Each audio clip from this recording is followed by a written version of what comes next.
Hello, good morning সবাইকে। Welcome back to my mini blog. দেখতে থাকো। আমার ছেলে স্কুলে যাওয়ার জন্য রেডি হয়ে নিল। তারপরে ফাইনালি আমি আর তোমাদের দাদাভাই দেখো কি করছে জানি। আমি রেডি হয়ে গেছি, দাদাভাই রেডি হবে। তারপরে যে বেরিয়ে পড়লাম, আমরা যাব গুয়াহাটি।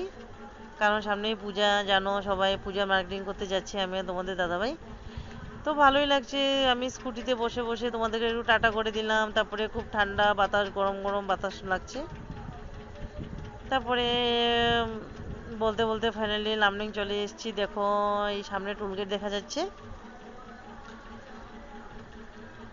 খুব সুন্দর। এই টুলগেট পেরিয়ে গেলাম, তারপর রোডে এসে আমি হেলমেটটা খুলে নিলাম, কারণ একটু দাঁড়িয়ে গেলাম, অনেকটা পথ জার্নি করেছি। তারপরে দেখলাম ছোট গাড়ি যাচ্ছে, রোড অনেকটাই ফাঁকা। তারপর আমরা দুজনে একটু ভিডিও শিডিও করলাম, ফটো টটো তুলে নিলাম। একেবারে ফাঁকা, চতুর্দিকটা খুব সুন্দর সবুজবতী। সকাল সকাল এমনিতেই রোডটা ফাঁকাই থাকে, গাড়িগুলো অনেকটা কম চলে। এই যে এখানে উনি দাঁড়িয়ে আছে।